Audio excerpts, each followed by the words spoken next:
বিশ্ব সংবাদে আপনাদের স্বাগত। সংবাদের শুরুতেই শিরোনাম, পরে বিস্তারিত। ইরান, ইসরায়েল, যুক্তরাষ্ট্র ত্রিমুখী যুদ্ধ, জানিয়ে দিব হাতে থাকা সর্বশেষ আপডেট সংবাদ। প্রথমেই শিরোনাম, ইরানের হামলায় হতাহত 650 মার্কিন সেনা, পালিয়েছে রণতরী আব্রাহাম লিঙ্কন। এদিকে ইরানে হামলার বিরোধিতা করে বেজিং, ইসরায়েলকে চীনের সতর্কবার্তা।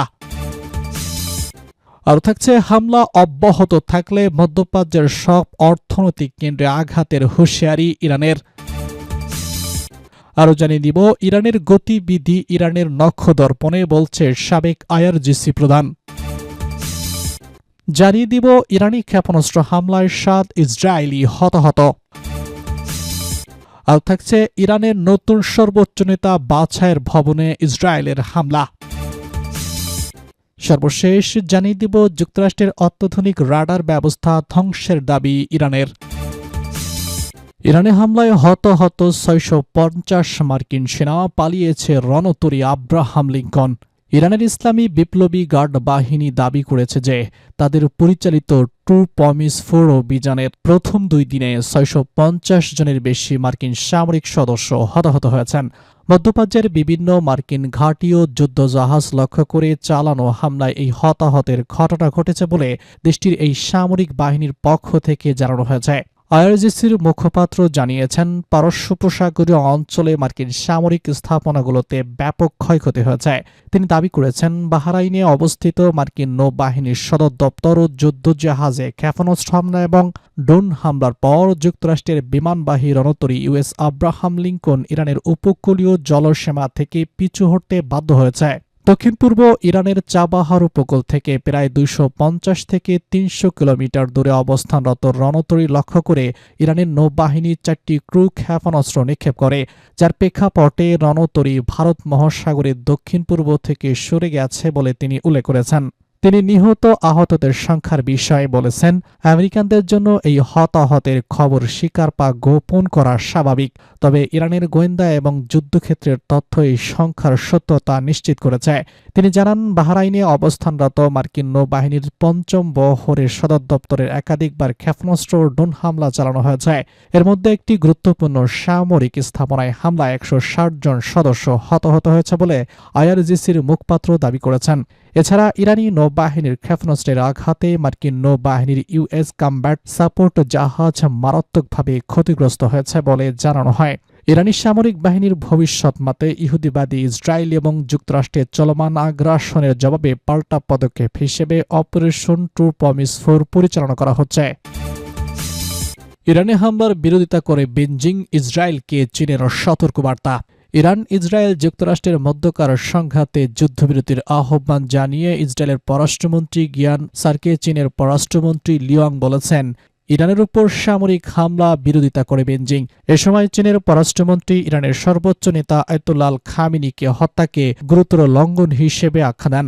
আল জাজিরা চীনের রাষ্ট্রীয় বার্তা সংস্থা সিনহুয়ার বরাতে খবর জানায়। প্রতিবেদনে বলা হয়, ইসরায়েলের পররাষ্ট্রমন্ত্রীর সঙ্গে ওয়াং ই সরাসরি নিন্দা থেকে বিরত থাকেন এবং বলেন, চীন সংলাপ ও পরামর্শের মাধ্যমে সমস্যার সমাধানের পক্ষে। ওয়াংই বলেন, সাম্প্রতিক সময়ে ইরান যুক্তরাষ্ট্রের মধ্যকার আলোচনায় স্পষ্ট অগ্রগতি হয়েছিল। দুঃখজনকভাবে এই প্রক্রিয়া গোলাগুলির মাধ্যমে বাধাগ্রস্ত হয়েছে। মার্কিন ইসরায়েলি সামরিক হামলার বিরোধিতা করে ওয়াংই বলেন, শক্তি প্রয়োগ কর্তৃপক্ষকে সমস্যা সমাধান করতে পারে না, বরং এটি নতুন সমস্যা এবং গুরুতর পরিণতি ডেকে আনে। তিনি আরও বলেছেন, সংঘাত যাতে আরও ছড়িয়ে না পড়ে এবং নিয়ন্ত্রণের বাইরে চলে না যায় সেজন্য চীন অবিলম্বে সামরিক অভিযান বন্ধের আহ্বান জানায়। হামলা অব্যাহত থাকলে মধ্যপ্রাচ্যের সকল অর্থনৈতিক কেন্দ্রে আঘাতের হুঁশিয়ারি ইরানের। মধ্যপ্রাচ্যে উত্তেজনা আবারও বাড়িয়ে কঠোর হুঁশিয়ারি দিয়েছে ইরান। ইসলামী রেজলিউশনারি গার্ডের জেনারেল ইব্রাহিম জাবির বলেছেন, যুক্তরাষ্ট্র এবং ইসরায়েল যদি ইরানের গুরুত্বপূর্ণ স্থাপনায় হামলা চালিয়ে যায় তবে ইরান পুরো অঞ্চলের সব অর্থনৈতিক কেন্দ্রে পাল্টা আঘাত আনবে। তিনি বলেন, আমরা শত্রুকে জানিয়ে দিচ্ছি, তারা যদি আমাদের প্রধান কেন্দ্রগুলোতে আঘাত করে তাহলে আমরা পুরো অঞ্চলের সব অর্থনৈতিক কেন্দ্রে আঘাত করব। ইরানের বার্তা সংস্থা সিএনএনকে দেওয়া এক বক্তব্যে জাব্বি আরও বলেছেন, ইরান হরমুজ প্রণালী বন্ধ করে দিয়েছে। তার ভাষ্য, বর্তমানে তেলের দাম $80 উপরে রয়েছে এবং শীঘ্রই তা $200 পৌঁছাবে। এর প্রভাব ইতিমধ্যেই জ্বালানি বাজারে পড়তে শুরু করেছে। আন্তর্জাতিক বাজারে এর দাম বেড়ে $85 উঠে গেছে, যা 2024 সালের জুলাইয়ের পর সর্বোচ্চ। বিশ্বের অন্যতম গুরুত্বপূর্ণ নৌপথ হরমুজ প্রণালী দিয়ে বিশ্বের মোট বাণিজ্যিক তেলের প্রায় 1/5 পরিবাহিত হয়। কাতার ও সংযুক্ত আরব আমিরাত থেকে রপ্তানিকৃত বিপুল পরিমাণে তরলকৃত প্রাকৃতিক গ্যাসও এই পথেই যায়। প্রতিদিন বৈশ্বিক তেল ব্যবহারের প্রায় 20% অর্থাৎ আনুমানিক 2 কোটি ব্যারেল তেল এই সরু প্রণালী দিয়ে অতিক্রম করে। বিশ্বের মতে হরমুজ প্রণালী দীর্ঘ সময় বন্ধ থাকলে বৈশ্বিক জ্বালানি বাজারে বড় ধরনের অস্থিরতা তৈরি হতে পারে এবং বিশ্ব অর্থনীতিতে তার সুদূর প্রসারী প্রভাব পড়তে পারে।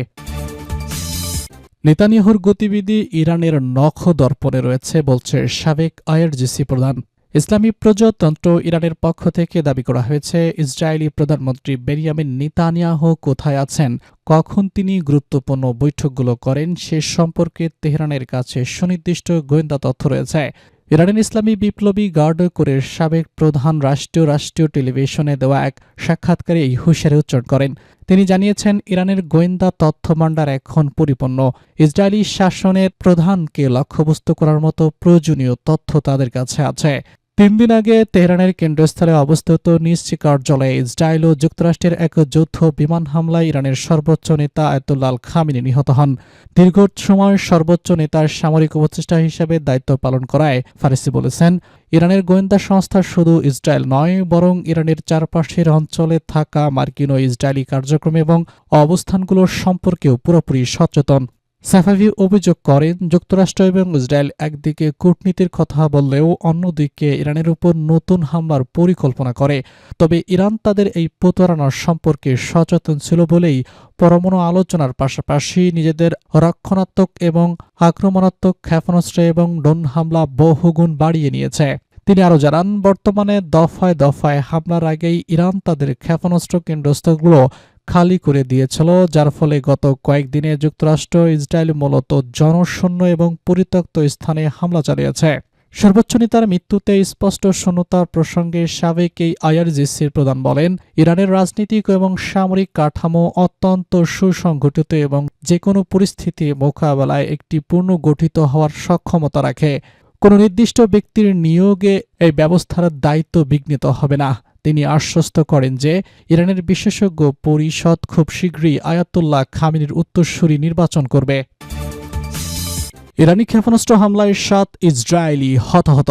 এবার মধ্য ইসরায়েলের বিভিন্ন স্থানে ইসরায়েলের ক্ষেপণাস্ত্র হামলায় 7 জন হতাহত হয়েছে বলে জানিয়েছে দেশটির গণমাধ্যম। রাজধানী তেল আবিবের পূর্ব অবস্থিত বনি ব্রাক এবং রোশ আনিয়া শহরে এই ঘটনা ঘটে। প্রত্যক্ষদর্শীরা জানিয়েছে, ক্ষেপণাস্ত্র এর স্পাইকের আঘাতে বিভিন্ন স্থানে ভবন ও যানবাহন ক্ষতিগ্রস্ত হয়েছে, আগুন লেগেছে এবং সড়ক ক্ষতিগ্রস্ত হয়েছে। ইরানের নতুন সর্বোচ্চ নেতা বাদশাহের ভবনে ইসরায়েলের হামলা। ইরানের সর্বোচ্চ নেতা নির্বাচনের জন্য দায়িত্বপ্রাপ্ত বিশেষজ্ঞ পরিষদের সব ভবনে হামলা চালিয়েছে ইসরায়েল। ইরানের সংবাদ সংস্থা তাসনিম সংবাদ সংস্থা এই তথ্য জানিয়েছে। সংস্থাটির প্রতিবেদনে বলা হয়, তেহরানের দক্ষিণীয় হোম শহরে অবস্থিত বিশেষজ্ঞ পরিষদের ভবন লক্ষ্য করে এই হামলা চালানো হয়।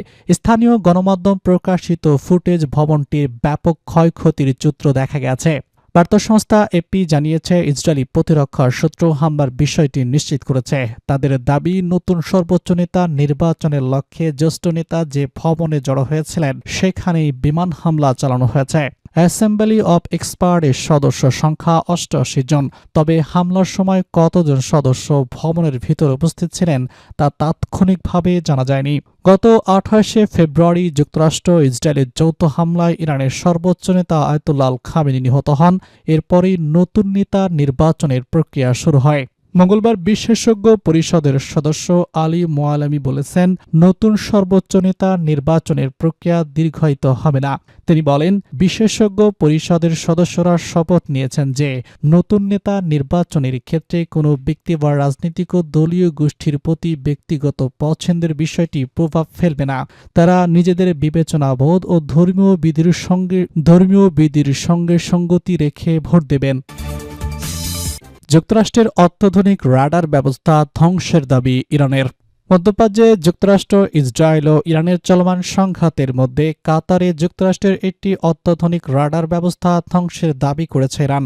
দেশটির কয়েকটি গণমাধ্যম জানিয়েছে, ইসলামী রেজলিউশনারি গার্ড নির্ভুল ক্ষেপণাস্ত্র হামলায় উপসাগরীয় অঞ্চলে যুক্তরাষ্ট্রের গুরুত্বপূর্ণ আগাম সতর্কীকরণ রাডার ANFS 132 সম্পূর্ণভাবে ধ্বংস করে দিয়েছে। তেহরান ভিত্তিক গণমাধ্যমের প্রতিবেদনে বলা হয়, প্রায় 5,000 কিলোমিটার দূরত্ব পর্যন্ত নজরদারি সক্ষম এই রাডারটি কাতারের আল উদিদ বিমান ঘাঁটি স্থাপন করা হয়েছিল। 2013 সালের প্রায় $1.1 বিলিয়ন ব্যয় ক্ষতিগ্রস্ত এই রাডার ব্যালিস্টিক ক্ষেপণাস্ত্র শনাক্ত এবং প্রতিরোধ ব্যবস্থার গুরুত্বপূর্ণ অংশ হিসেবে ব্যবহৃত হতো। IRGC দাবি করেছে, সফল হামলার পরে উপসাগরীয় অঞ্চলে যুক্তরাষ্ট্র মিত্র দেশগুলোর আকাশ প্রতিরক্ষা ব্যবস্থায় বড় ধরনের দুর্বলতা তৈরি হয়েছে। কাতারের কিছু কর্মকর্তা ক্ষয়ক্ষতির বিষয়টি স্বীকার করেছে বলেও দাবি করা হয়েছে, তবে যুক্তরাষ্ট্র এখনও এ বিষয়ে আনুষ্ঠানিক কোনো মন্তব্য করেনি। বিশ্লেষকদের মতে, দাবি সত্য হলে এটি আঞ্চলিক সামরিক ভারসাম্যে বড় প্রভাব ফেলতে পারে এবং চলমান সংঘাতে আরও তীব্র করে তুলতে পারে।